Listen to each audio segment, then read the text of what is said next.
Small satellite launch vehicle SSLV का जो प्रक्षेपण किया था वो बिल्कुल सही था, लेकिन लास्ट स्टेज में सैटेलाइट को एंगल थोड़ा चेंज हो गया, जिस वजह से वो सैटेलाइट का डाटा लॉस हो गया। अब हम समझते हैं ये कार्बन लाइन क्या है, डाटा लॉस क्या है, एसएसएलवी जीएसएलवी के बारे में।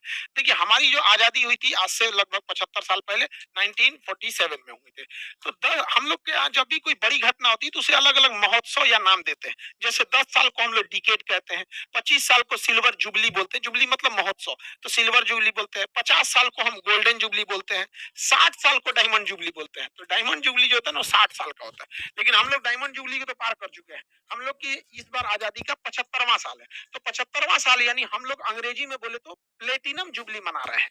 लेकिन प्रधानमंत्री ने चूंकि इसके लिए अलग शब्द का प्रयोग किया, अमृत महोत्सव।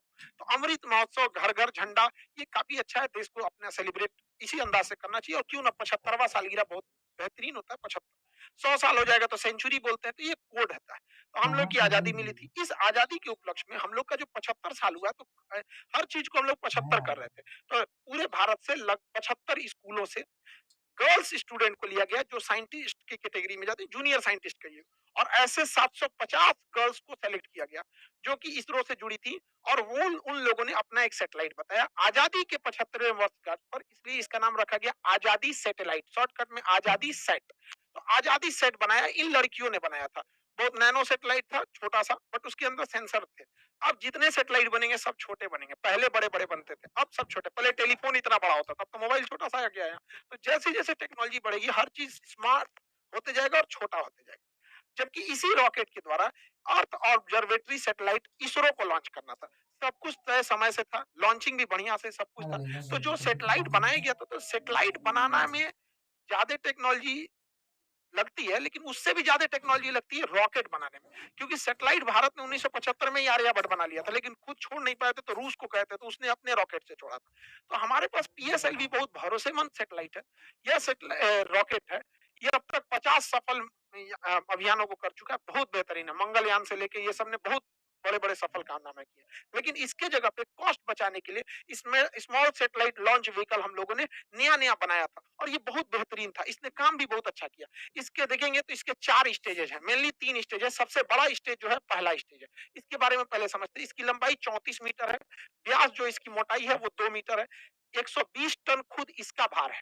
तो अपना भार है, लेके कितना जाएगा, तो 500 केजी के सैटेलाइट को लेके चला जाएगा। आजकल 500 केजी में बहुत बेहतरीन बेहतरीन सैटेलाइट बन जाएंगे।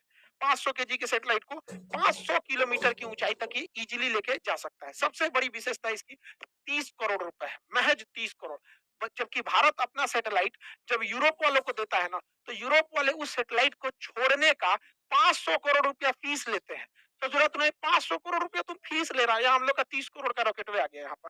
और ये महज 3 स्टेज का है, और एक वेलोसिटी टर्मिनल मॉड्यूल है, यानी टोटल 4 स्टेज का है। सबसे बड़ा स्टेज जो है पहला स्टेज है। पहला स्टेज है सबसे बड़ा। तो ध्यान से समझते हैं इसके बारे में और डिटेल से। पहला स्टेज बहुत बड़ा है, और पहले स्टेज जो है वो 94 सेकंड तक चला। उसके बाद पहला स्टेज जो है वो इसको खोल के गिरा दिया जाता है, सेपरेट कर दिया जाता है। जैसे खोल के गिराते हैं रॉकेट हो जाता है हल्का और बहुत तेज भागने लगता है। तो क्वेश्चन भी पूछता है कि जैसे जैसे रॉकेट अंतरिक्ष की ओर जाता है उसकी स्पीड क्या होती है, तो बढ़ते जाती है। रीजन 2 है। एक, ये अपने कुछ स्टेजेस को नीचे सेपरेट करके गिरा देता है जिसकी वजह से हल्का हो जाता है। दूसरा, जितना पृथ्वी से दूर जाइएगा पृथ्वी के खींचने की अर्थात गुरुत्वाकर्षण शक्ति कम हो जाती है। तो एक तो शक्ति कम हो गई, दूसरा भार कम हो गया, इस वजह से तेज भागता है। दूसरा स्टेज जो था वो 113 सेकंड तक चला था।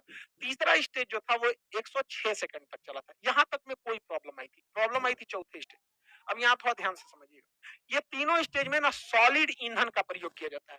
जैसे दीपावली के रॉकेट में जो ईंधन भरा जाता है ना, बारूद, सॉलिड इंजन होता, सॉलिड होता है, वो एकदम ठोस होता है, बारूद भर दिया जाता है। वैसे इसमें सॉलिड फ्यूल का यूज किया था, यानी बारूद भरा गया था। इसमें एक बार आग पकड़ लिया ना तो आपके कंट्रोल में नहीं रहेगा, ना ही आप इसे स्टॉप कर सकते हैं। तो सॉलिड इंजन की एक खराबी, पावर तो तगड़ा देते हैं सब, लेकिन इन्हें आप कंट्रोल नहीं कर सकते। तो इसरो कितना दिमाग लगाया, जब सीधे ऊपर भेजना था तो लगा दिया तीनों में सॉलिड इंजन। और ये सॉलिड इंजन जो होता है इसमें जो सॉलिड फ्यूल यूज किया जाता है HTPB, ये फुल फॉर्म एग्जाम में पूछता है, HTPB, हाइड्रोक्सिल टर्मिनेटेड पॉलीब्यूटेराइन। ये इसमें यूज होता है HTPB ईंधन के रूप में, इसे कंट्रोल नहीं किया जा सकता। तो ये तो चौथा अब लास्ट स्टेज एकदम छोटा सा था, एकदम छोटा सा था, उसे महज 20 सेकंड के लिए बनाया गया था चौथे स्टेज को। उसका नाम होता है velocity trimming module, VTM, velocity trimming module. यहीं से गड़बड़ चालू हो गया। इस ससुरा को चलना था चौथा स्टेज को 20 सेकंड के लिए, चला 21 सेकंड के लिए, 1 सेकंड के लिए चला तो क्या हो गया कि ये सर्कुलर की जगह इलिप्टिकल पाथ पर चला गया। जाना चाहिए था गोल, चल गया अंडाकार में, क्योंकि इसका काम ये होता है स्पीड को बढ़ा घटा के पाथ को मेंटेन करना, जिस वजह से इसका डाटा लॉस हो गया और ये प्रशांत महासागर की ओर गिर जाएगा। यहाँ पर ये इलिप्टिकल नहीं हो पाया था। यहाँ पे लास्ट स्टेज में देखिए, जो वेलोसिटी ट्रिमिंग मॉड्यूल होता है वो इन सैटेलाइटों को लॉन्च करने के टाइम उनका एंगल डिसाइड करता है, किसको कितने एंगल पे छोड़ना है, मल्टीपल सैटेलाइट्स को कितने एंगल पे किसको कितना घुमाना है। यहीं पर डाटा लॉस हो गया। ये सारा चीज अपने समय से सही से चल रहा था, यहाँ पे क्या हो गया, डाटा लॉस हो गया। 20 सेकंड की जगह पे 1 ही सेकंड फायर हुआ। इसका मतलब पूरा रॉकेट सही है, कोई दिक्कत नहीं है, बस ये ट्रिमिंग मॉड्यूल में दिक्कत है, एंगल गड़बड़ा दिया था।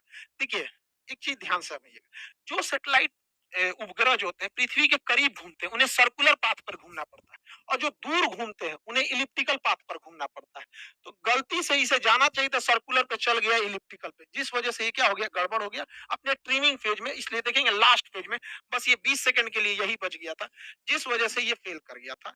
हालांकि लेकिन कोई बात नहीं, हम लोग अगली बार फिर तैयार करेंगे। पहला लॉन्च जो था वो तो पीएसएलवी का भी फेल हो गया था, पहला लॉन्च जीएसएलवी का भी फेल हो गया था। सचिन तेंदुलकर भी अपने पहले मैच में कहा कोई अच्छा परफॉर्म कर पाए थे, लेकिन ऐसा तो नहीं है कि आगे नहीं किए थे, बेहतरीन काम किया था इस सैटेलाइट ने, बट लास्ट में थोड़ी सी